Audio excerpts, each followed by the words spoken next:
Why do men and women view sex and intimacy so differently? We're actually going to be talking about it today.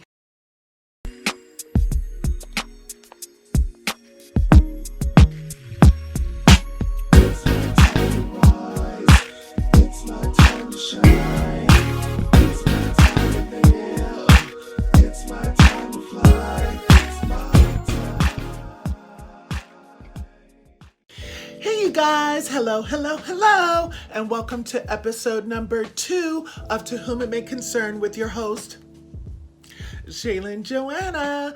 Hi guys, we are actually going to be filming the episodes not in the order that they're going to be released, which is every single Saturday.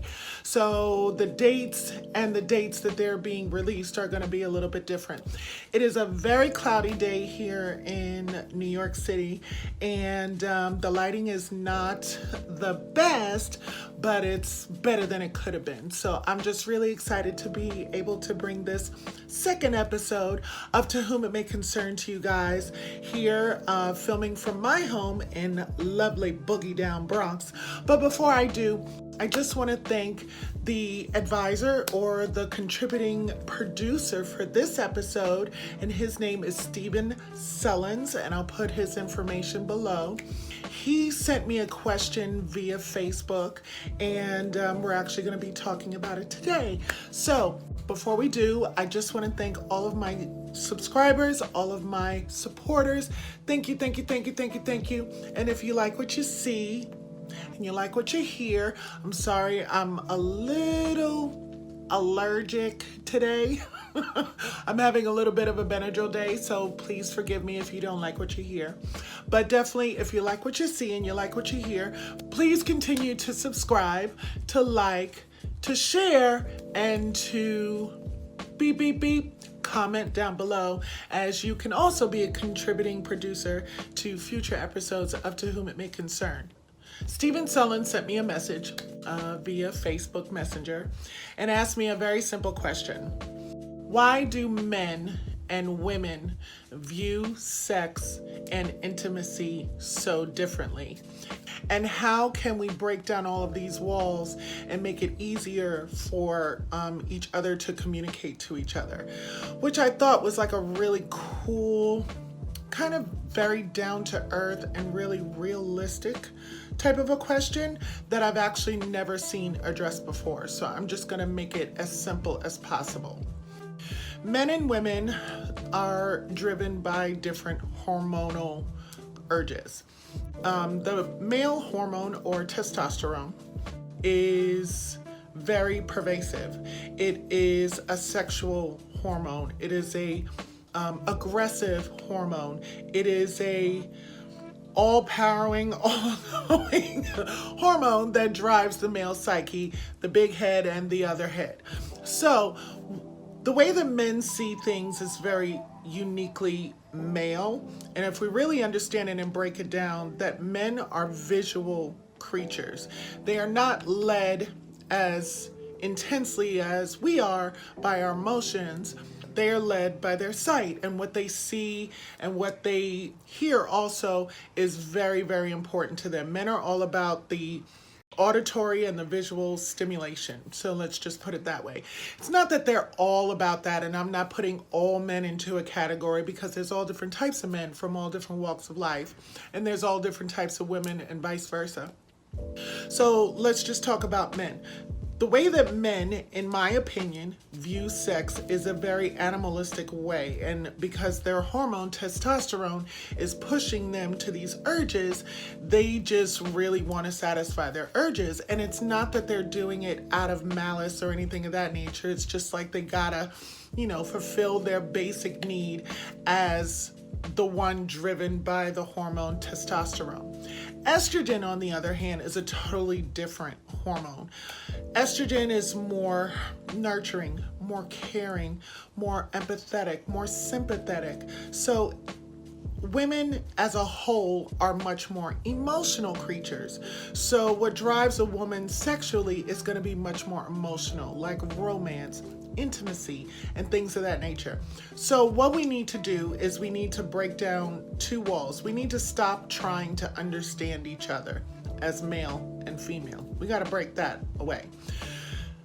If we can just stop trying to understand each other and meet each other where we are, everything would be so simple, because women have a tendency, and it's not a bad thing, to try to decipher and make reason and rhyme out of everything that they hear, see, or whatever. So for example, if they get a text from a guy, what they'll do is they try to read between the lines and try to, dissect, okay, so what did he mean by this? What did he do by this? What did he do by this?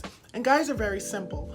So all a guy is doing is what he's saying is what he's feeling. So when he says good morning sexy, that's what he means. When he says good night beautiful, that's exactly what he means. It just means that you are on his mind and he's thinking about you and he just wants to let you know. It has no deeper meaning. How you been? That's exactly what he means. How have you been? It's not like you have to break down some secret code or anything of that nature to try to understand exactly what he's trying to say. Guys are very face value.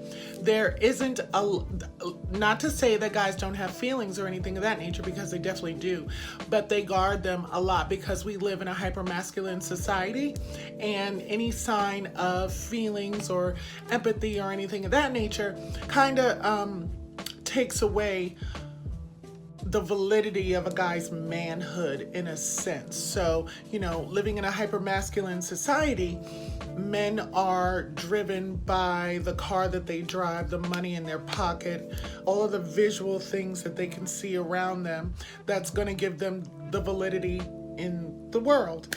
And women build a home, make connections, are looking for romance, are hoping for someone to really get us, someone to really understand us. And a lot of times it's never going to be with the guy, because a guy isn't going to see the world the way that a woman does. And a woman will get very frustrated because she's like, why don't you ask me? Why don't you, look into my eyes and say all of these things?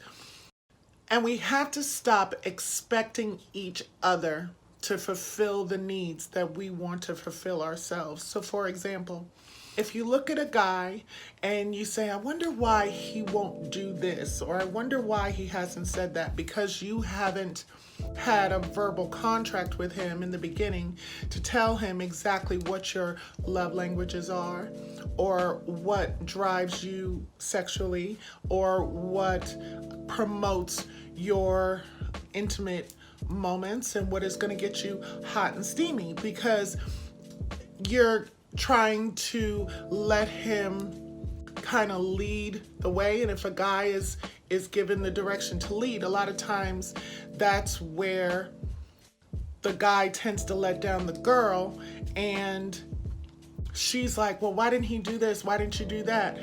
Because you never really told him to. And vice versa with a guy, if they come in, you have to teach a guy how to treat you. You have to, let them know, like, this is what it is, this is what it is. And then the guy will be like, okay, so now I know flowers and candy are your thing. Really love to be texted to, and so on and so forth. And that's how we will stop trying to understand each other and just basically talk to each other. I feel as though in society, so many things go unsaid between men and women. And men and women are driven by very uniquely different hormones, different things in the world. And when we try to get together and then we get frustrated at each other, it's because of the lack of communication, because we're not talking to each other. And that's where the question comes in. Why do men and women view sex so differently? Because it's an animalistic thing for a man, where it's an emotional thing for a woman. And if men can understand that, and if women can understand that about men, and just, okay, he's doing the best that he can You guys can grow together if you talk about things, and a man will change for you if he wants to. So if he's not making the effort, if he's not doing anything different after you've had your conversations and after you've had your communications, then maybe he isn't the guy for you. And then vice versa. If she's still not responding to all of the things that she told you, or she's still not, wanting to, interact with you and have those communications with you, then maybe there's a breakdown and maybe that's not the woman for you. A lot of things can be worked on. A lot of things. And sometimes I feel as though people get together out of necessity rather than wanting to be together. Like a lot of people are in relationships or dating because they just I don't want to be alone. And I think that people are also afraid of being alone because people, a lot of people really don't like themselves or don't really have the feeling that they're good enough on their own. So they're constantly seeking validation from others. And that's where a lot of things, if you're looking for validation and you're not communicating, then you're never going to get what you want. And having sex with someone, there should be no seeking for validation in that. And I feel as though a lot of men and a lot of women seek their validation through sexual intimacy, intercourse, and things of that nature. And then when it's over, the woman feels empty, she feels utilized and used, and the guy is like, okay, another notch off my belt, gotta go. And then the woman gets frustrated and there's no communication. And I feel as though we just jump into bed with each other a little bit too quickly, and we need to slow down and communicate, because sex without communication is really nothing. I truly believe that. I believe that sex is a very important part of life. And there are some people that can just have sex and just go about their merry way and just do it. But it's not really fulfilling for them. And I feel as though if you're interested in having sex with someone, I agree that there should be a waiting period, like a time period where you actually put yourself, aside and say, okay, I really want to get to know this person. And the guy is going to always want to, get it in. But there are little things that you can do with a man to just make him feel special.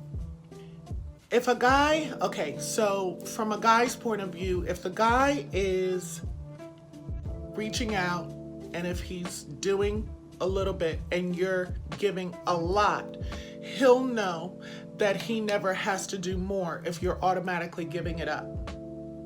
So if you're saying hello, good morning, if the guy is saying hello, good morning, and you're like, ooh, come over, then the guy will automatically think, okay, I really don't have to try too hard with this girl.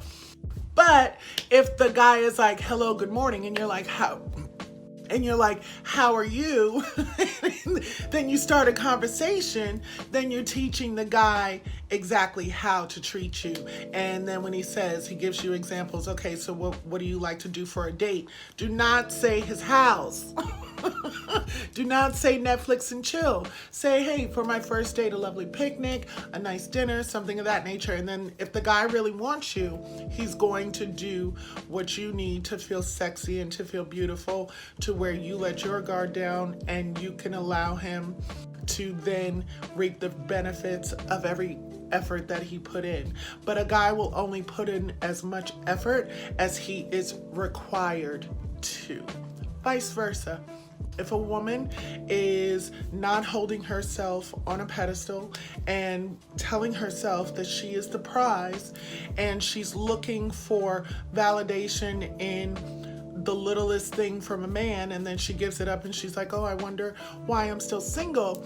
Because a guy, if you're giving it up that easily, the guy is going to then put you in a category. Guys have like a mental category of where they put girls.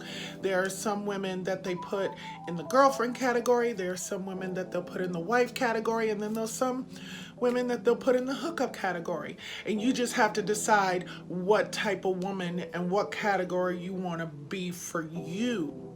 Not for anyone else, but for you. Like, I see myself as a future wife for someone, and that's the way that I treat myself. So I treat myself a certain way. I always present myself a certain way. There are days, obviously, you know, like today when it's raining and stuff, that I just like to be jeans and t-shirts, but I always try to present myself in a way to let people know that I am worthy. I'm worthy for me. And I don't need anything from anyone to validate me. So when a man comes along, he's going to know that I'm okay on my own. So he's going to be like, well, what can I do for this woman? And how can I possibly please her? And then the way we talk and the way we conversate, we let each other know what works for us.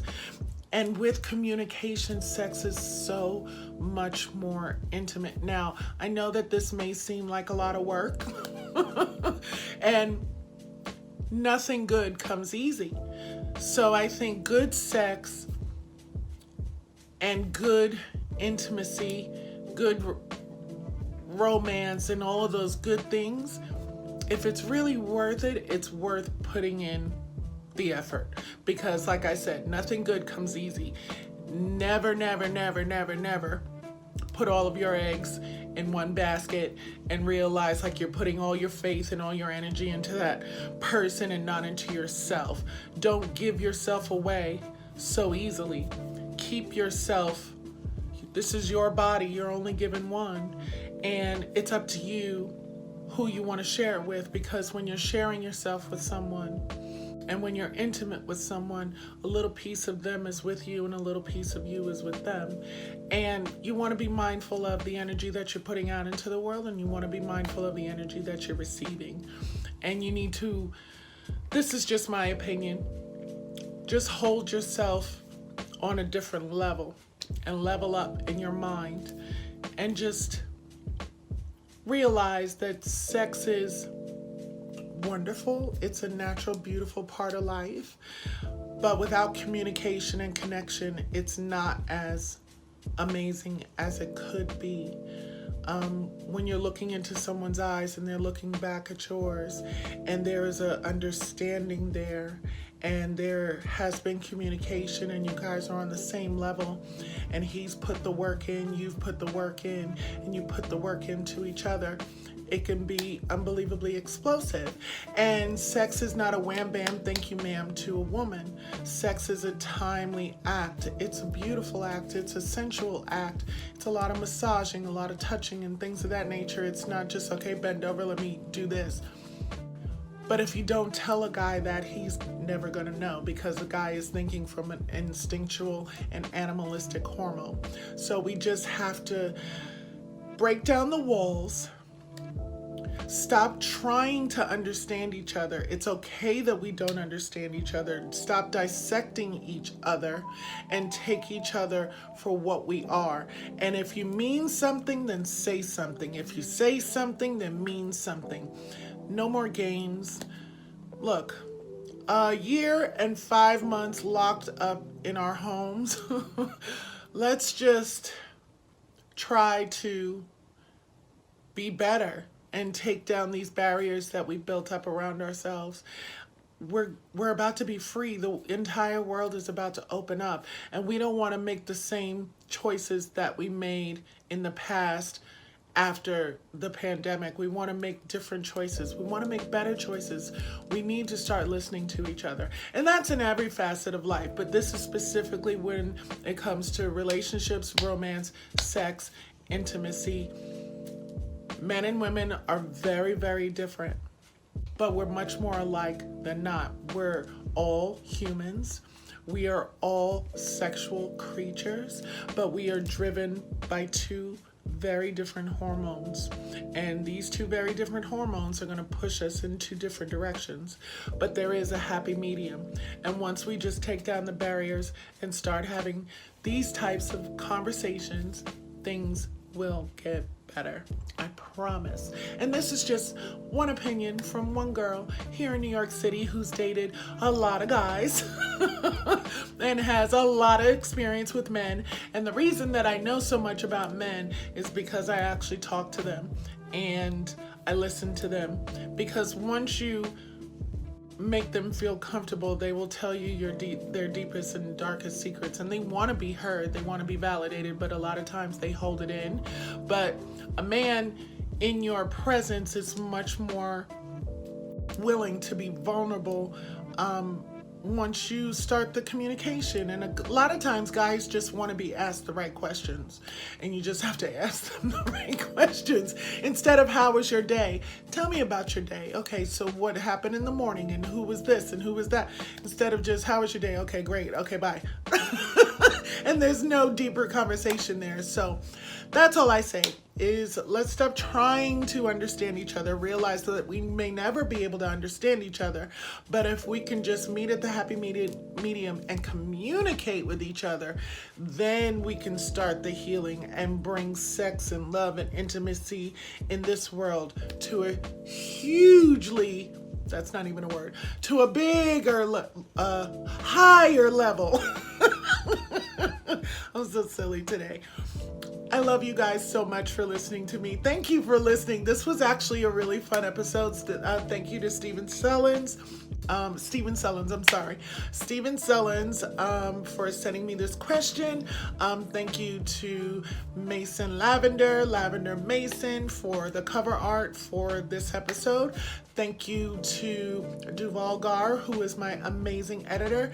And thank you to all of my beautiful subscribers. So if you like what you heard and you like what you saw, please, please, please don't forget to subscribe, to like, and to share, and to comment, and send me your questions. And I promise I will get to every single one. I absolutely love you guys. I hope this video makes sense to you guys, because I know sometimes I can ramble on a little bit, but I just wanted to give you my insight as to what the difference is and how women and men see intimacy, romance, and sex. So I love you guys, and I'll see you next week. Bye.